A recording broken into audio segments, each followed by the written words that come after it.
Look into my eyes. Do you see fear?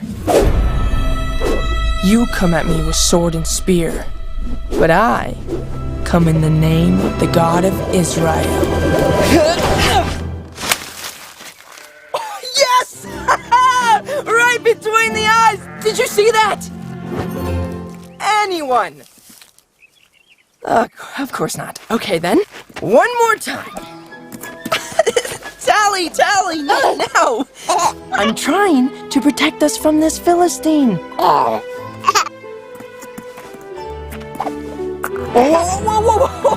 No, not that way! Come on! Back to your mom. Right, Philistine. Oh, wait!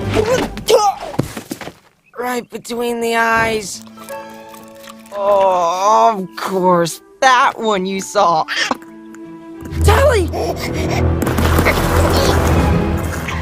Tally, no!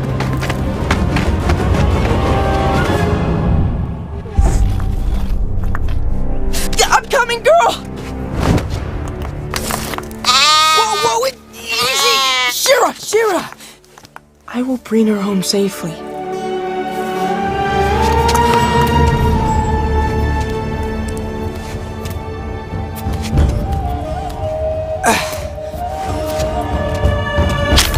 Whoa!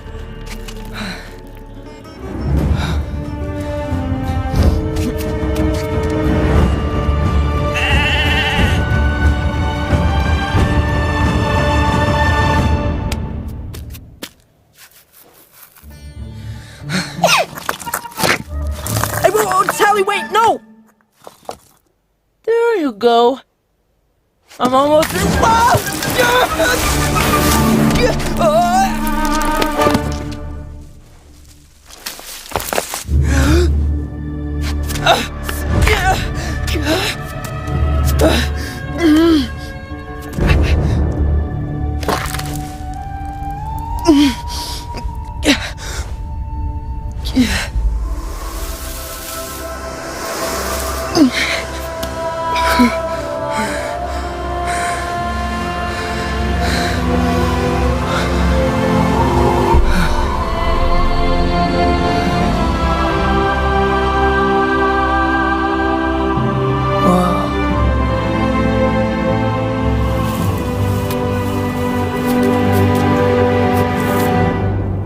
Okay.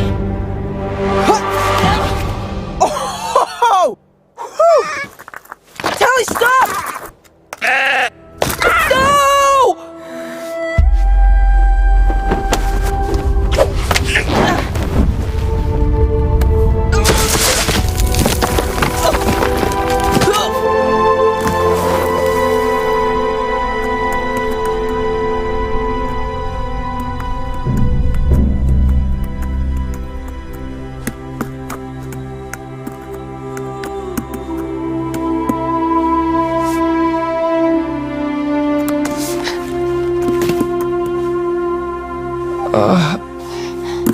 Oh, that doesn't help.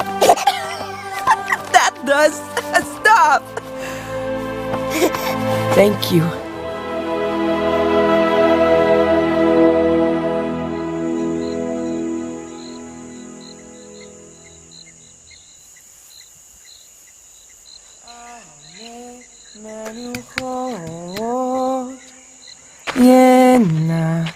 할래니 נפשי ישובב ינחני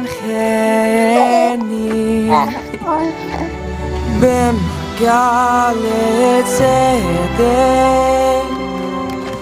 למען שמו.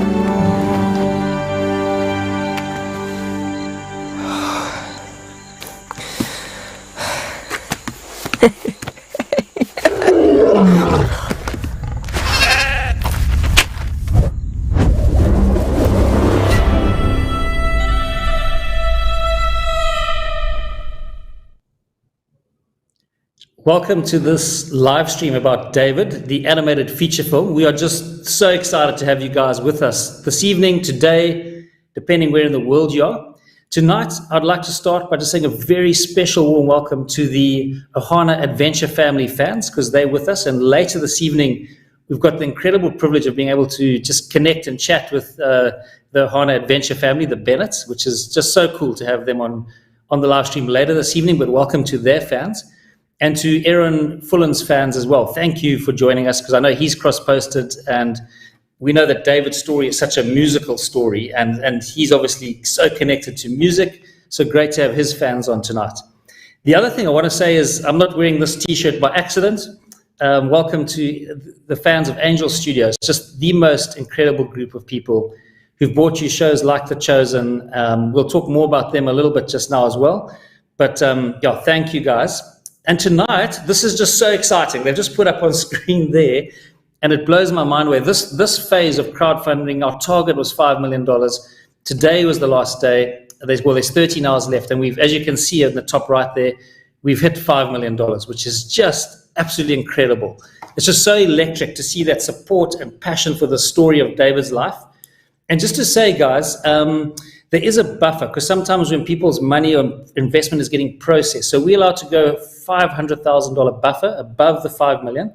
So tonight, if you're on this live stream and you want to perhaps get a chance to invest, you can still go to angel.com/David, and then you can put in your money to invest, and there's potential still to be part of the offering of this offering. So please do go there if you'd like to invest. There's some guys who are investing there. There's $100 from Dwight. Thank you. And then we'll track all the guys in a buffer. And if we can get you in, it'll be first come, first serve. We'll get you in. If we can't, then the money gets refunded back to you. So if you do invest and you don't get an opportunity in, it will be refunded to you. But so exciting that we've hit that $5 million mark. And thank you so much for everyone who's been part of that. I just want to do a quick recap, though, for those of you, because this is a question that quite often comes up on the live stream. So on this project, animated feature films take 3 to 4 years, sometimes longer to make. They're an epic journey, an epic undertaking.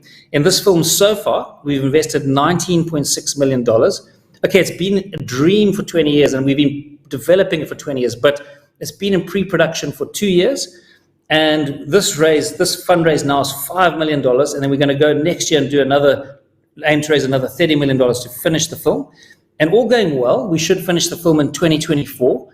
And release at end of 2024, perhaps early 2025, depending how it goes. But just so you know, an animated feature film is an epic journey. The beautiful thing about it, it's like an apple orchard. So if you water and fertilize an apple orchard for 5 years, you don't see one apple. So it's a long journey. But then once it starts bearing apples, you get apples for 20 years. And this is the power of animation. It can speak through decades and through generations. And that's why it's worth the heavy lifting and the incredible creative effort that goes to put out an animated feature film. So we're so excited. What I want to celebrate tonight, though, is this phase of fundraising, $5 million. It's incredible. And I really want to say we're so excited to partner with the Angel Studios guys on the distribution side of this film, because distribution is a massive part. It's one thing to make a great film. It's another thing to actually get it distributed. And I just love the Angel Studio guys, their integrity, their vision, the way they think out of the box. You can see what they've done in The Chosen. And we are cooking up some really cool plans, because our passion is to bring this film to cinemas first and around the world, around the globe. And our goal is to make it the most watched animated theatrical film of all time. That's our vision and our goal. So thank you for joining us on this adventure. Just to give you a taste of what goes into making an animation, I've got two very special guests who I'd like to invite on, who are going to look at the demo you've just watched. And we're not going to go into too much depth, but just give you a bit of a breakdown as to the various steps that went into making that little short that you saw. It'll give you a feeling of what's going to go into the whole movie. So without further ado, I'm going to invite Brent Dawes, who's the director with me on the David animated feature film, and Linton Levengood, who's Sunrise art director. So if you guys can join me on screen. Welcome, Brent. Welcome, Linton.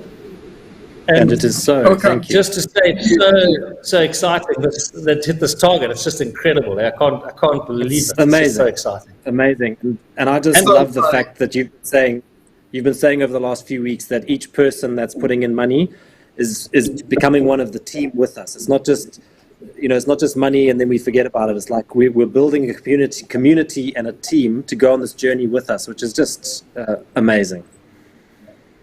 So exciting. And for those of you who don't know Brent, I'll just suggest you go check out one of his movies. Directed a movie we did called Jungle Beat the Movie, and that's showing on Netflix if you want to go have a look at that. And just to say, Brent was the creator of the whole Jungle Beat brand. There's a YouTube site called Jungle Beat. We've got over 7 million subscribers. And I just mentioned that just so you can see part of our journey to getting to the David movie, because it's always been our passion to crawl, walk, run. But yeah, Brent and Linton has been with us on that journey as well. So Linton, welcome on board here tonight. Thank you so much. So glad to be here. Yeah. Brent and Linton, I'm going to let you take it away from here. And Linton, maybe you can tee up what we're going to look at tonight. We're going to look at, just break down quickly what we're going to look at, then you can call out the videos as you want them. So over to you for the moment, Linton. And Brent, please chime in, obviously, as we go. You're trying. Sure. Great.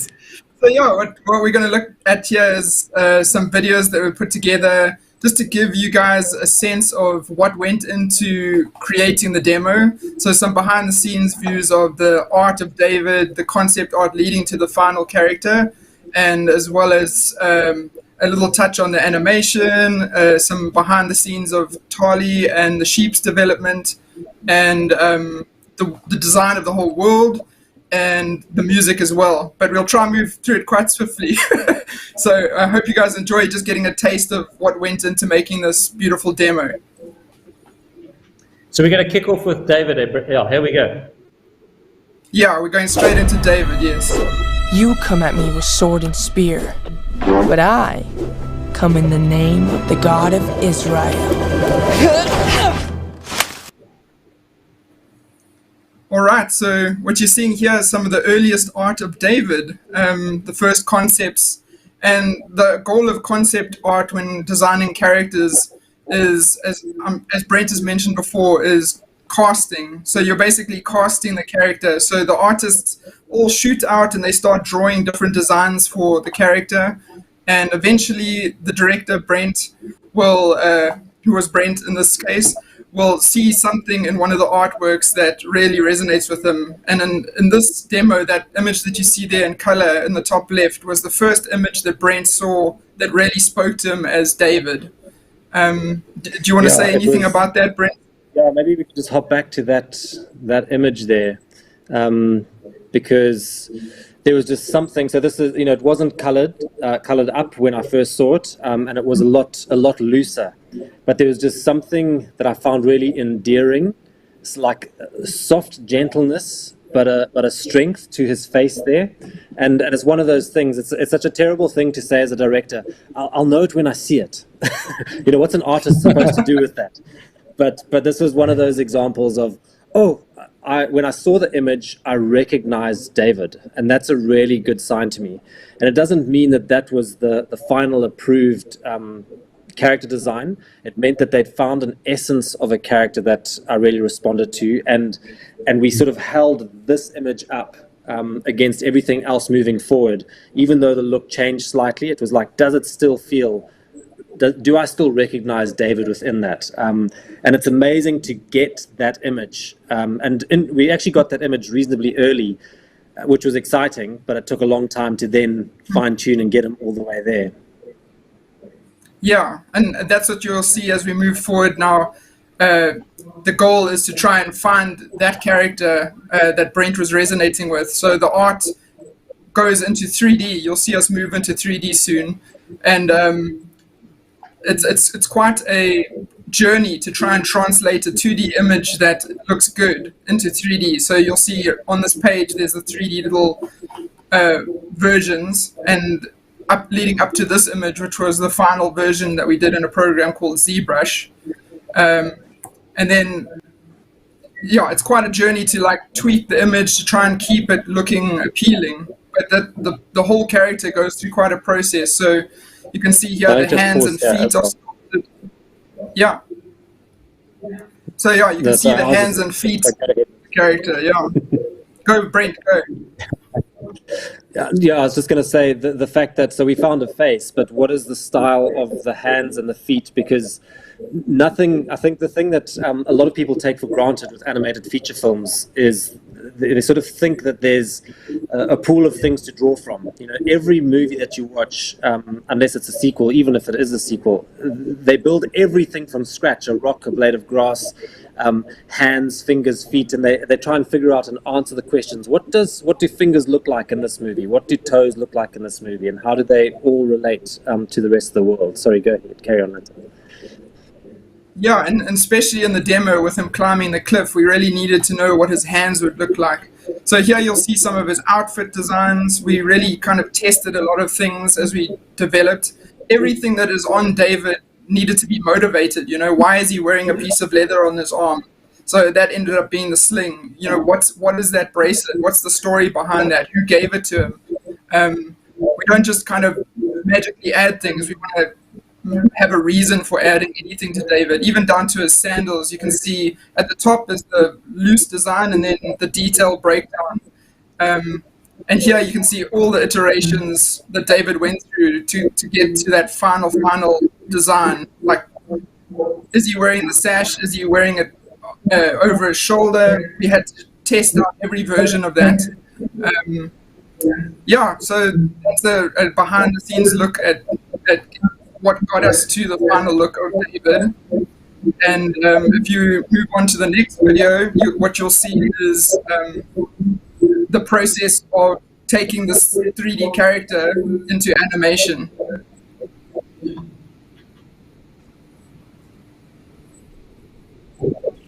Of course not. Okay then, one more try. Sure.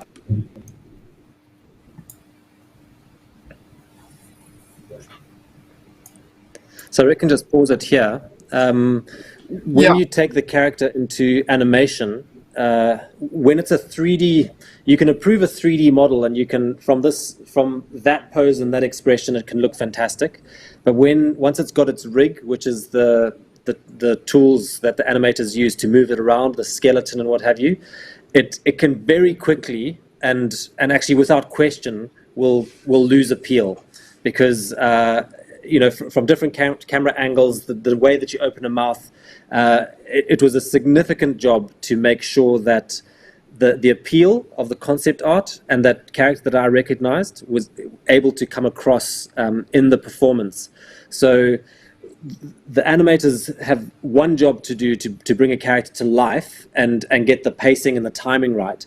But there's a whole nother layer of crafting that goes on after the performance is done to bring him on model, and that's what's being shown here, these draw overs. So the artist would go over frame by frame, or and anything that looked wrong they would draw over, and the animators would then or tech anim would go in and try and fix some of this. Linton, I don't know if you want to, you're welcome to move the video on or say anything else here.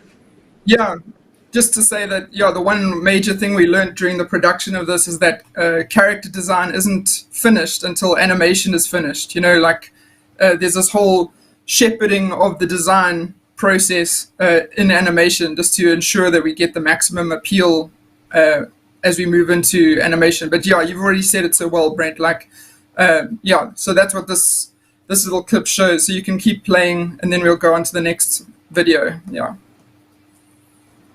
So yeah, you're just seeing the pose and then the draw over and the notes that the artist gave. So our lead character designer gave these notes.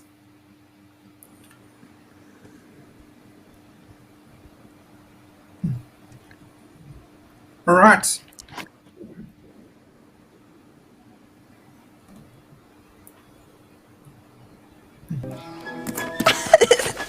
Tally, not now!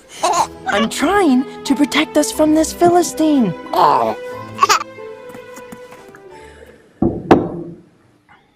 So the very popular Tali is one of our favorite little characters from this demo, and here you can see her final design and concept.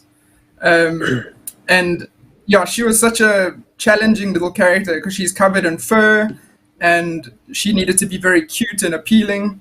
And she also was a character that we really lent into authenticity on. We referenced very closely the actual sheep that were in Israel. It's a special breed called, I think they're called Awasi sheep.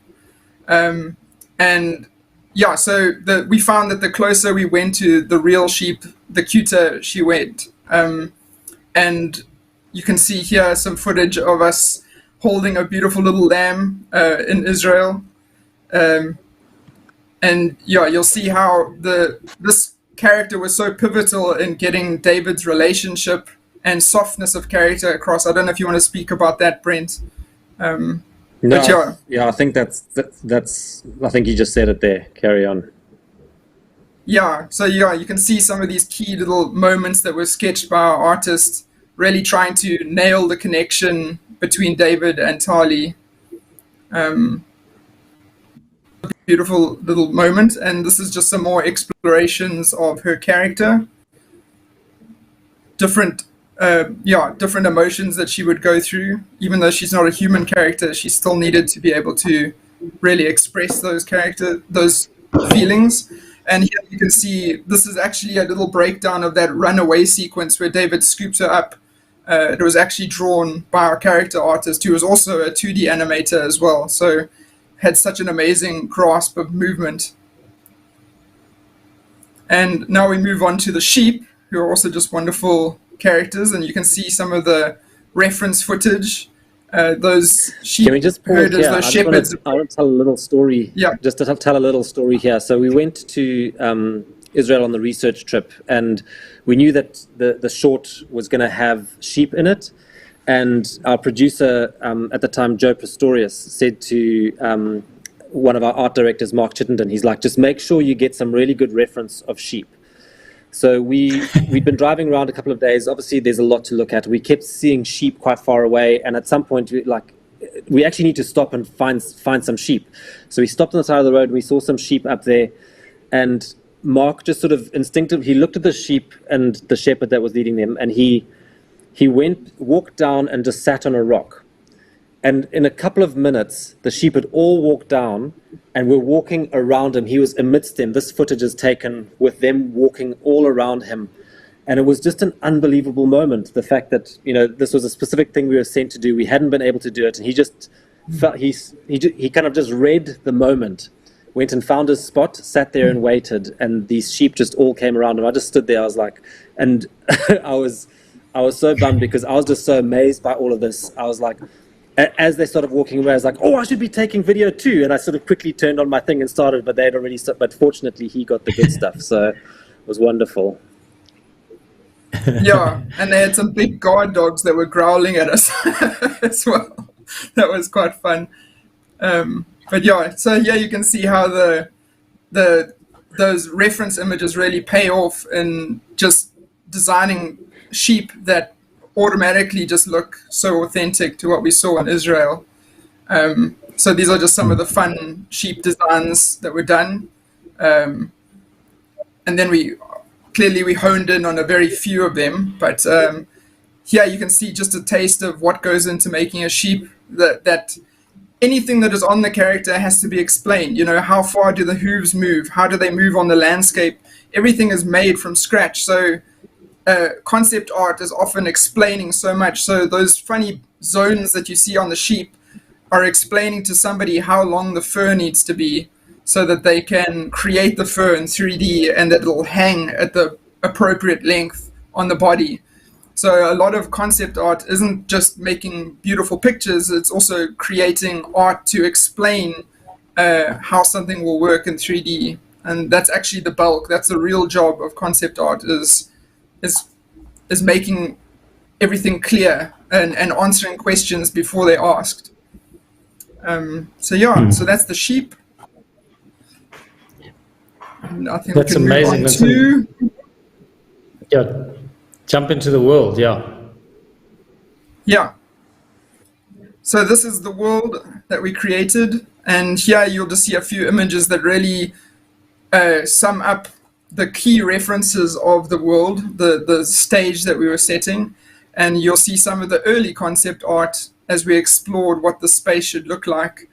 We had some really world-class designers, and this is some more of that explaining art, what's at the top of the cliff, what's at the bottom of the cliff, how are we going to group these plants together to make them appealing.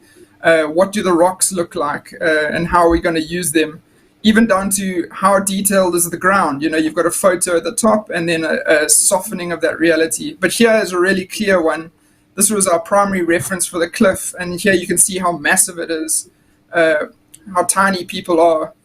And this was our key painting to really break the look of the set. And yeah, you can see it in the final. It's such a nice moment. And here's your thing. I just love that. I love how you show going from photo to concept art to 3D. It's amazing to see it. It's incredible. Thank you, Phil. You can go back a little bit just to see that again. This is the level of reference that we went into. You can see Brent doing a bit of a test footage there as he climbs the cliff, and you'll see it actually flakes off. And we use that moment in the film. As David is climbing down, we actually reference this as he falls. And then the last part of the... as high up as David. Yeah, it was very, very realistic. And just to mention a little hectic thing is, like, we went back to this exact spot in a later trip to Israel. I have to. And there was a whole rock slide in this exact area. And so we couldn't have done it then, but it was just amazing, and really thankful that the rock slide didn't happen while we were there. So yeah, and the next phase you'll see is color keys, and I'll start talking about that ahead of time because it's just to explain it. Color keys is where we get our first glimpse at the lighting at the film. So here you see the whole of the short, but represented in a few little loose paintings. But these are our roadmap to the mood and the look of each shot in the whole short. And it really helps us track. So we want to figure this out as early as possible, and the best way to do that is with these little loose paintings. So those are color keys.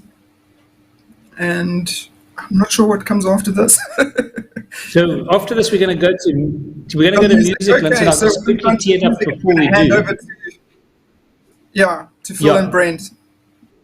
I was just going to say, so for those watching, we're going to just dive into a bit about the music on this demo, and then Brent, maybe you could talk a little bit afterwards about music and its role in the film. But I just want to quickly say about these color keys, Linton, that they're so crucial in telling a story. There's so much that goes into telling a story, not just what's happening, but the way you influence mood with color and music and camera angles. It all accentuates the message or the moment in the story. So these color keys are also key to storytelling out of interest. But let's jump onto the music, because we've still got quite a bit to get through in this live stream. And then Brent, you can chat about the music at the end of this little video. Yeah, well, can I tee it up before we go into it? Maybe just hold a second for me before we go there, because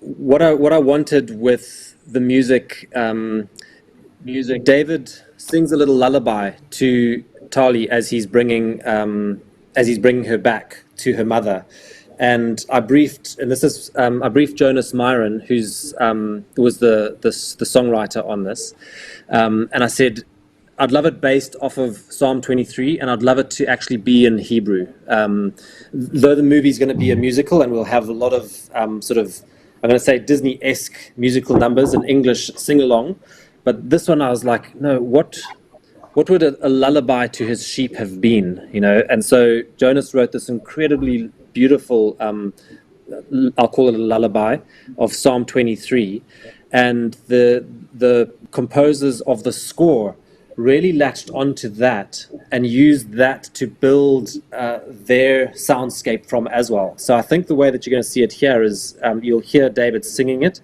and then you'll see the orchestra that we got to play it. But just see if you can notice the refrains from David's little lullaby sort of echoed in the grand score.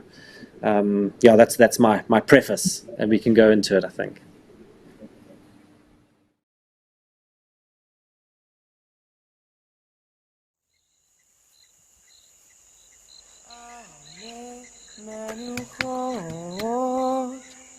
Yena haleni nafshi yeshobet ينخني بمقالة سيدي لمن شمو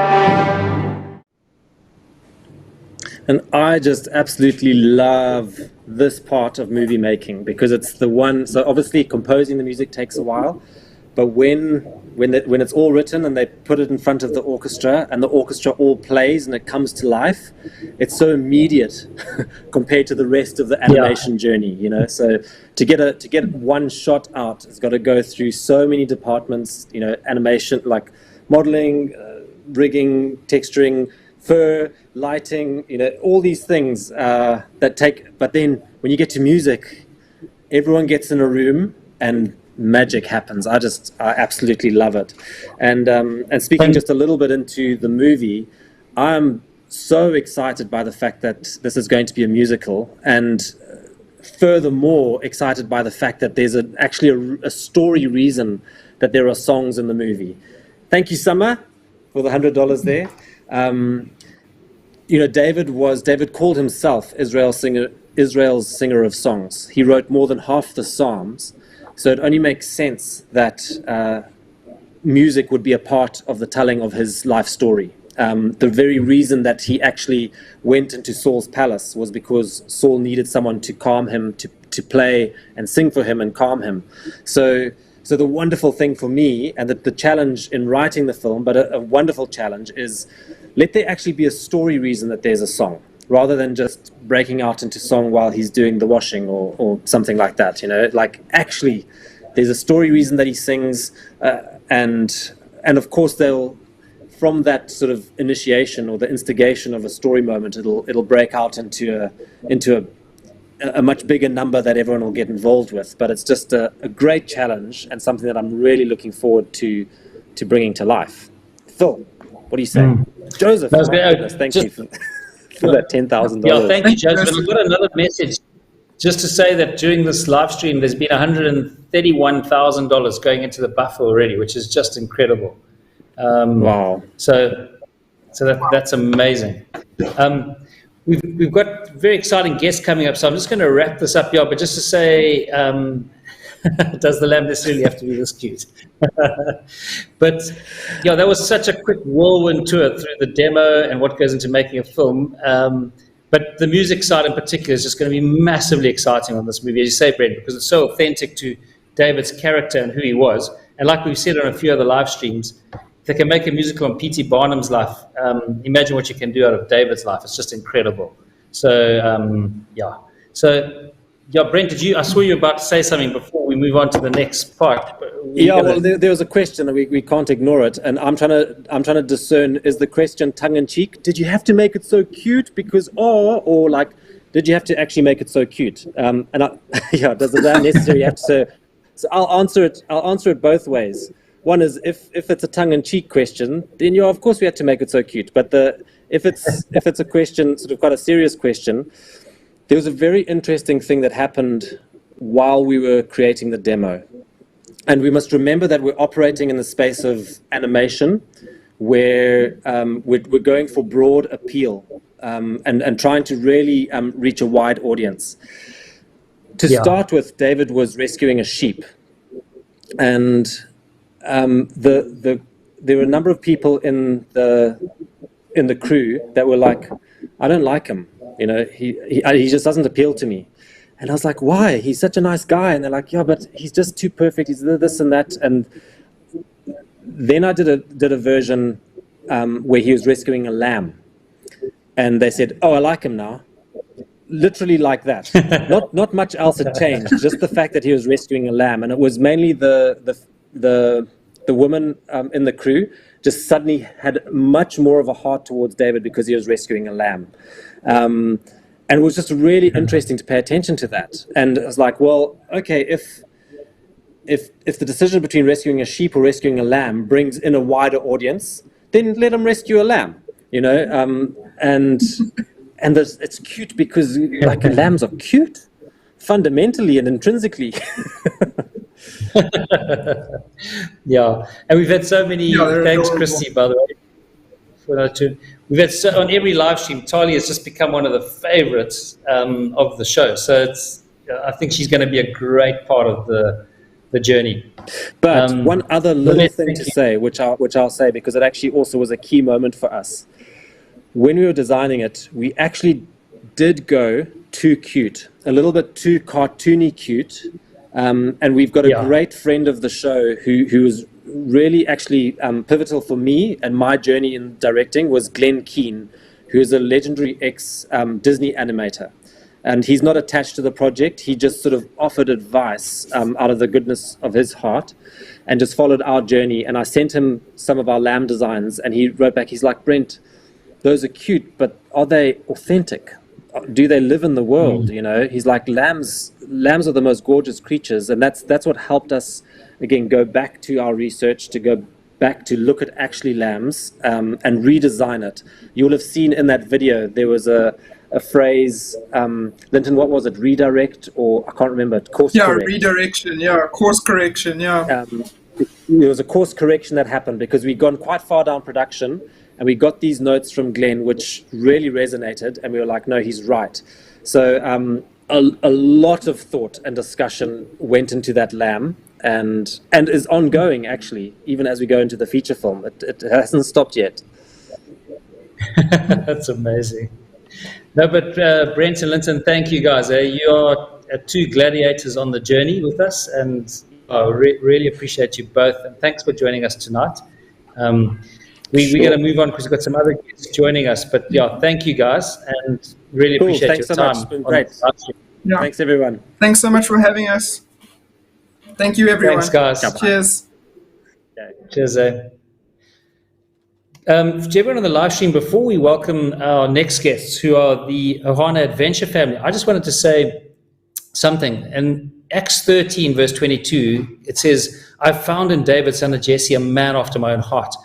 And one of the reasons we wanted to tell this story is because if we can tell David's story beautifully and well crafted, I think it gives people a glimpse of God's heart, this adventurous, expansive, kind, beautiful personality beyond imagination of God. But the one word I want to cue into tonight is adventure, because I love adventure. Personally, I just love adventure, and that's how I connected with God. Is I realized he was a God of adventure. He wasn't just a boring, stuffy character. He was this incredibly expansive, wild, adventurous character, also incredibly kind and gentle, but this just amazing blend. And so for me, growing up in Zimbabwe, I was saying there's one place, and we'll talk about it shortly, on the Zambezi River, where you could canoe for 4 days, 5 nights, and you'd not see a human being, just elephants and buffalo. And it was out there in the wild and having adventures that I really connected with God for myself. So tonight, I'm very excited to welcome the Ohana Adventure family, because their name says it all, the Ohana Adventure family. So I just think they're such cool guests to have on, and they're supporting the show as well. So without further ado, maybe I can welcome them onto the show, and we can just start to engage with them and have a bit of a chat. So welcome to the Bennett family. Sheesh, guys, welcome to the show. Thank you. Yeah, can you do I don't know if there's so many of you. Can you quickly just run through your names for us, though, each of you, so people know who you are? Okay, I'm Rachel. Jace. Clelia, Raquel, Shay, Wyatt, Evie, Cora. Yo, you guys are so cool, man. I just love the spirit of adventure in your family. You guys are just so cool. I went on and looked at some of your YouTube, and it's just so amazing to have a family that's full of adventure. It's so cool. Maybe I could just kick off by asking you guys, what's been your most exciting adventure to date? And I'm talking about not what you've enjoyed the most necessarily, but what's been the most adventurous thing you've done as a family? And anyone can answer, whoever's first. That's a hard question. I think when we went to Africa earlier this year was probably our most adventurous because besides some of the fun things that we did, like we did some rappelling, we got to see, the safari, but it was such a different culture. It was great to see a different part of the world and meet the people. And in that sense, that part is like really exciting for me. I love that. I think the craziest adventure, and we got stuck up on a mountain in the middle of China and monkeys were about to attack us. That was probably the craziest adventure. And were you all there on that mountain, all of you? Yep. Yeah. Lockdown, gondola wouldn't open down the mountain. And so our tour guide was late. We knew the mountain better than he did, sadly. And we had to beg, literally, and plead with the employee to open the gondola machine back up, turn it back on so we could ride down the mountain. That's incredible. And Jace, maybe you could just tell, there's some viewers who don't know you guys. Obviously, some of your fans are on the show. There's many people who don't know you guys. So can you just tell me what you're all about? I mean, I've read a little bit about some of you, the kids in particular, and I see there's filmmakers, your oldest daughter, Clay, loves travel, books, singing but you as a family, what inspired you to go and take on this adventure? And tell us a bit more about you guys, where you live, and what your mission is. So we decided I was doing YouTube, 2010, I was uploading YouTube videos for one of my businesses. But then my wife in 2015 started doing family content because she wanted to prove that big families are cool. Because everyone thought, oh, big family, that's crazy, that's a hassle, how do you even, like when we go to the airport, it's like Moses, everybody parts, and we just walk through because everyone goes, oh, I can't imagine traveling with that many kids, but our kids travel better than those adults that are judging us on the sidelines. And so it was just so people that families can have fun together, that parents and kids can interact, that you can have close adventures, you can have very far away adventures, that you can do anything as a family and make it fun. Yeah, I love that. One thing I want to, I was going to say to you guys, so I believe you guys live in Hawaii, and just so you guys know, you guys know geography well, but if we took a knitting needle and put it through the globe, Zimbabwe, where I was born, could not be, is literally on the other side of the globe to you guys. So the one thing I want to say tonight is I hope one day you're all going to come visit us and we're going to go for a canoe trip in Zimbabwe down the Zambezi River. So you've now got a friend. You've now got a friend in Zimbabwe, hey? So please remember that. The other thing, Jace, we were just talking about, we did 4 trips to Israel because part of the David movie, getting to that, is we really wanted to be authentic and for it to be grounded in, having traveled there, eaten the food, listened to the music, smelt the rain and the air. I believe you guys are planning a trip to Jerusalem soon, and maybe you could just tell me a bit about that. And I believe you've been as a family to Turkey as well. What's inspiring you guys to go to Jerusalem, and what inspired you to go to Turkey, for example? We love different cultures and experiencing them, and because we call it world school, because we were not just homeschool, but we world school, it gives us an opportunity to see and feel these cultures, and then from the homeschool aspect, teaching. We love to learn about the history of, what happened in that country, and I feel like it helps us relate to people, not just where we're from, but all around the world. And our idea is to, become more world-rounded, I guess, well-rounded, as we learn about the different cultures. And so going to Turkey was such an amazing historical experience as we, went through the old ancient cities, and even the more modern series, we got to talk to the people. But I think we're really excited about Israel because of the biblical nature of itself and learning about, obviously, walking the paths where, Jesus walked and, like you said, smelling the rain and being in the presence of where these many great stories, happened. I just want a really vivid Bible in the morning where we can talk about it. We're like, okay, so Paul, so the silver merchants are right here. Remember those shops when we were walking right there in Ephesus? Yeah. Okay, he was here speaking. He had to go out here. And so it allows us to touch and feel. It's very spoiled, and we understand that, but we're trying not to be spoiled rotten. Just spoiled, we're okay with. So I wanted to ask, which one of you is Shay? Because I believe Shay wants to be a storyboarder and character designer. Is that you, Shay?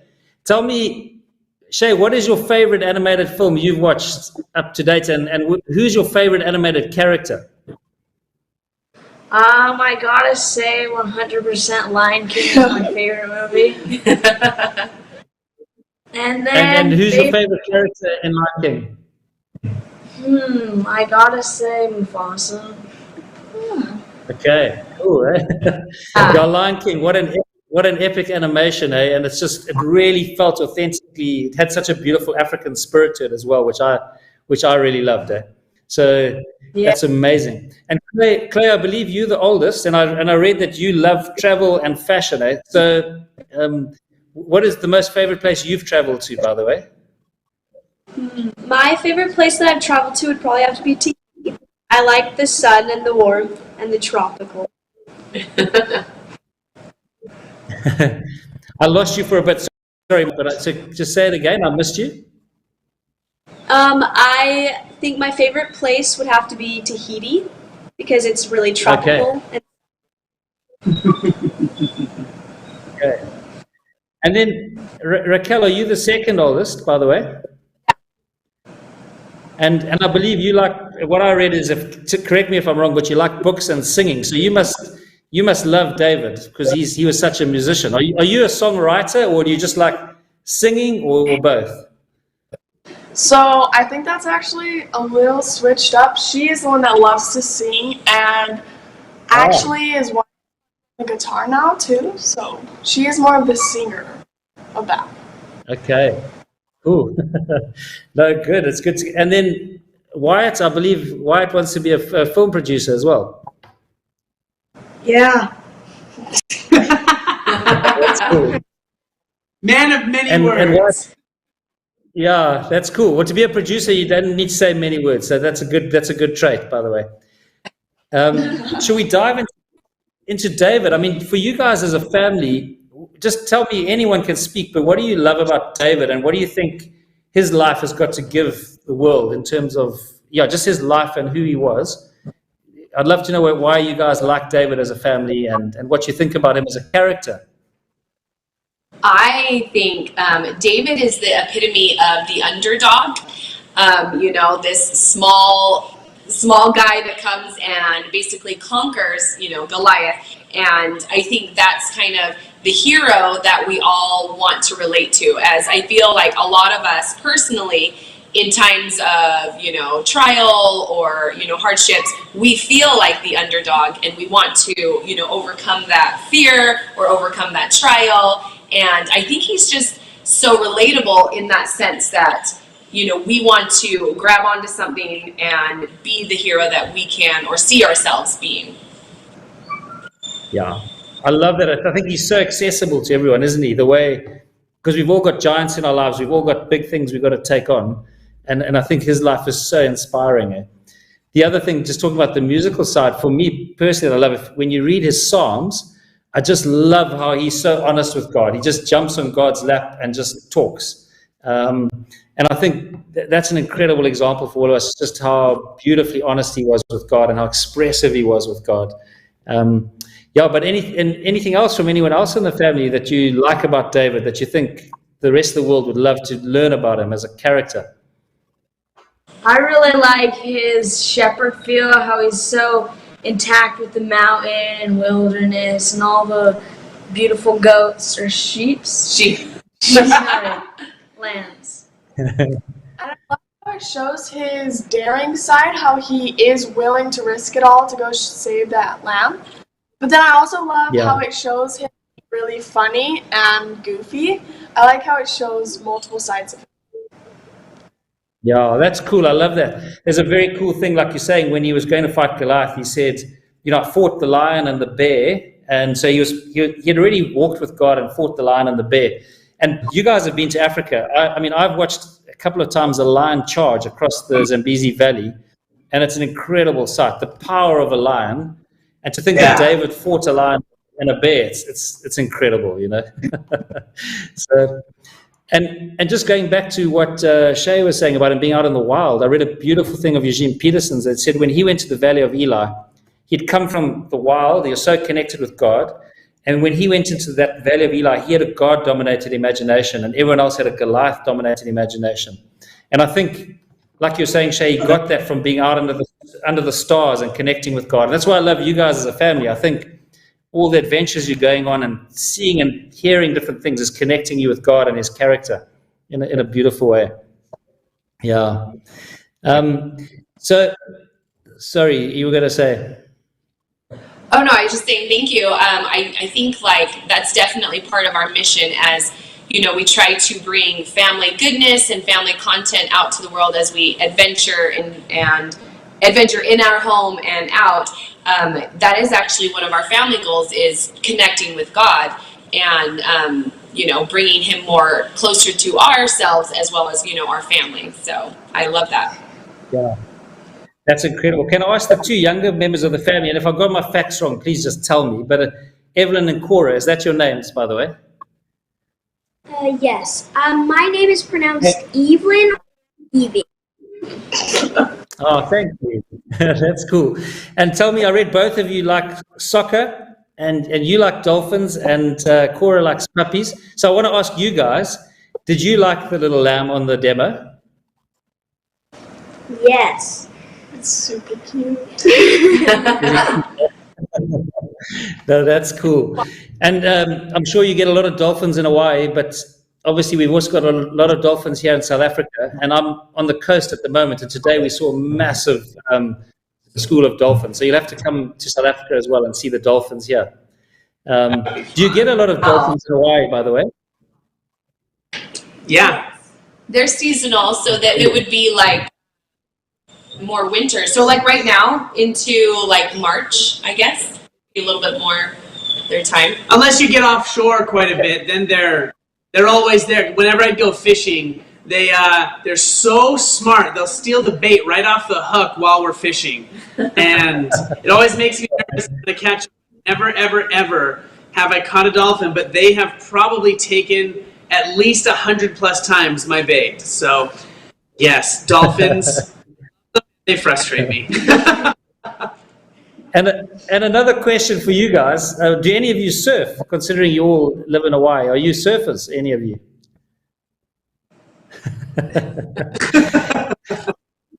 So that's cool because, as I was saying, I was born in Zimbabwe where there's no sea. So one of the sports I love to watch is surfing. I'm not actually a surfer myself. But the one thing I was thinking about surfing is that God creates the waves and we ride them. And when I watch you guys as surfers, I was just thinking, it's not our job to create the waves, but we've got the joy of riding God's waves. And yeah, this David movie for me is like a wave that God's creating. And it's going to be very cool to surf it with you guys as surfers, by the way. Surf the David wave. Yeah. So, no, I just wanted to say from my side, I know you guys have partnered with us on this David movie. It's such an adventure, and I love to have adventurers like you guys on the journey with us and surfers like you guys. That's so exciting and cool. And I'm really mean it. You guys are welcome to come visit us in Zimbabwe and in Cape Town. And I think you should put it on your map after Jerusalem as one of the trips, Jason, Rachel. I think it's a destination. We would love to meet with you and come and visit. We'll come and give an update and do some videos and do an update and take a tour. That'd be amazing. Yeah. And honestly, when you go up to Zimbabwe, the studio's in Cape Town, then we can travel up to Zimbabwe. And in Zimbabwe, when you get to the Zambezi, there's no game fences. It's just lion and elephant and buffalo and hippos in the river. It's so wild and beautiful. And you guys will love it being an adventurous family. Yeah. Done. But we're just going to... But thank you guys so much for joining us on this live stream, and we'll keep in touch on this adventure. And it's so cool to have an adventurous family like you with us on the journey. You guys are an amazing family, by the way. And really, my parents were passionate about family. Keep connected as a family. Family is the building block of society and of God's kingdom. And I love what you guys are doing as a family. Thank you for blessing the world and for being who you are. It's amazing. Yeah. So thank you guys for joining us. And get put together. We're very excited. And we'll see you guys in Zimbabwe and Cape Town, hopefully in the not too distant future. Yes. Okay. Thanks, guys. I really appreciate you joining us on this live stream. Thank you. Yeah, thank you. And thanks all you guys, all the children. Yeah, I really appreciate it. Thanks, guys. Cheers, So for those of you on the live stream, yeah, what an amazing family. And it was so cool to have them, because I think they really capture the spirit of David and adventure. And yeah, so to the Hana Adventure family, thank you so much for joining us. It was really, really special to have you guys. I think we just want to end off and say we've come to the end of a chapter of raising this $5 million. But I think what Brent was saying earlier, I'd like to reiterate, the $5 million is one thing, but the group of people who have joined this journey and this story and this adventure, there I can read it's 6,488 people. And for me, that's the power of this, the Angel Studios model, is that we build communities, and then through community, there's so much power in community.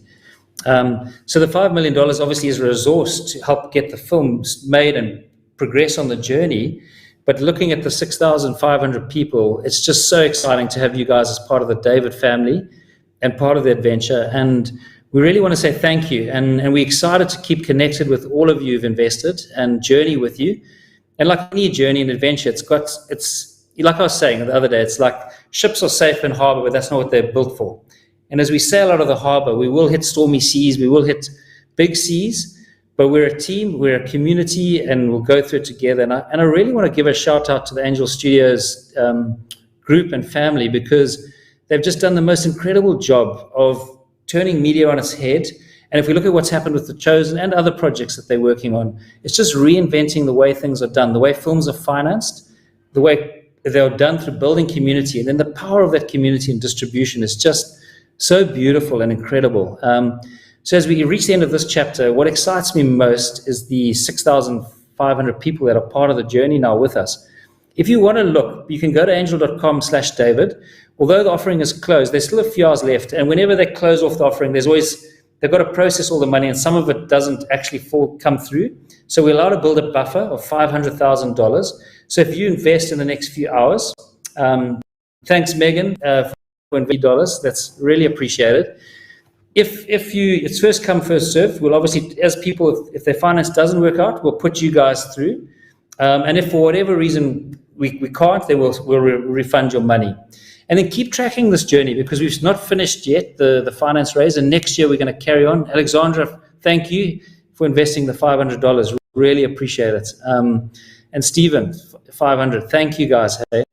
And if you don't manage to get into this offering this year, please keep an eye out, because we're going to be moving forward next year. We're going to open another pledging phase next year, and keep a watch out for that. This is going to be the most beautiful and exciting and adventurous story. I just want to end off by saying, why are we making this film? And just remind us that for me, for one, obviously David's just one of the most incredible characters in human history to tell a story about. There's just so much fun and adventure and energy. But much more than that, going back to that Acts 13, verse 22, it says, I found in David, son of Jesse, a man after my own heart. And I think if we can tell David's story well, it's going to be so powerfully take God's heart to the world. So I just wanted to end by saying that and thanking you guys. Thank you for the community that supported us so far on the journey. Please watch the space. Keep looking next year. You can go to our Facebook page. You can go to Instagram. And end off again by just thanking Angel Studios for being the most wonderful partner on this journey and on this adventure. We're going to close there, but I just want to say thank you, and thank you, God, for joining us and being the person who's actually leading this whole vision and leading this film to where it's going. And yeah, we'll end off with a little video that just talks about the David movie. And yeah, thank you guys. Thank you for joining us. It's going to be a beautiful journey together. Have a good day in the US, and we'll connect with you all in the new year again. Thank you, and good night, and good day. What if there were a Bible movie that was as powerful as The Prince of Egypt and as fun as Tangled? That's about as likely to happen as David beating Goliath. See what I did there? Well, it's happening. We are making an epic David and Goliath animated film. David will be an animated feature film that shows the power of the David story with the humor, music, and adventure of your favorite animated movie. With your investment, we can bring David to life with the production quality of a classic animated film while revealing God through one of the Bible's most powerful stories. Did you see that? Anyone? A group of filmmakers in South Africa called Sunrise Animation Studios has been carefully assembling the right team to make David. This David project has already generated $19 million in investments and inspired some of the world's leading animation film professionals to leave major Hollywood studios and be a part of this story. The Sunrise team includes senior contributors to movies like Moana, Monsters, Inc., Soul, and Big Hero 6. As well as Grammy Award-winning composers. Basically, David is the answer to the question, what if the best Bible stories were told by the world's best animators and musicians? Click the link to learn how to invest in David today. David tells the story of a young shepherd who gains fame as a musician and a warrior for the king. I'm trying to protect us from this Philistine. He shows the viewer what it truly means to be a man after God's own heart. David is the original underdog that has gone on to inspire the greatest underdog stories of all time. Don't believe me? Just re-watch Harry Potter and Star Wars. Instead of using magic or the Force to defeat giant villains, David uses the power of God to overcome a literal Goliath. And he reminds each of us that we're the underdog of our own stories. And through God, all things are possible. David's story has never been told on a cinematic level. And to accomplish that, you need a combination of a good budget and good storytellers. The faith community has the right storytellers, but most independent Bible films look like independent Bible films. But with your investments, combined with the storytelling prowess of Sunrise Animation Studios, we are finally telling David's story in a way that belongs on the silver screen. And, did I mention, it's a musical?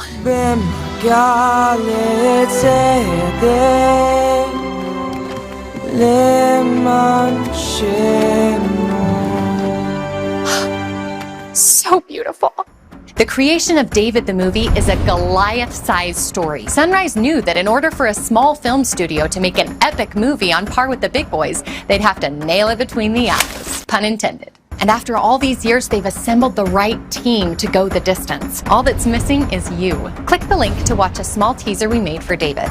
David will be distributed by Angel Studios, the same film studio behind the smash hit success The Chosen, a TV show about Jesus that has over 300 million views and has generated over $100 million in revenue. Sunrise Animation Studios created Jungle Beat, an animated brand that has a feature movie on Netflix with a sequel in production and gets 140 million monthly views on YouTube.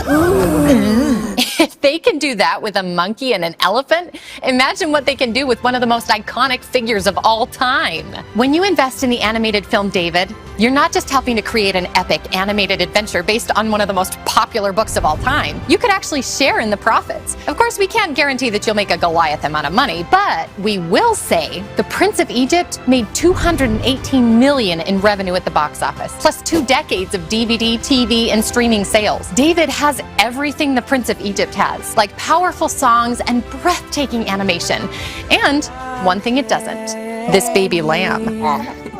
You do the math. And aside from the potential financial return, bringing such an important story to life can be incredibly rewarding. Hi there, my name is Phil Cunningham, and I was inspired by this character and thought if we could tell an animated feature film around the life of David, it would inspire people to take on the giants in their life and to live bigger, braver, bolder lives. David has the chance to be the next big movie that every kid, parent, and Pixar fan will fall in love with. Click the link and invest today.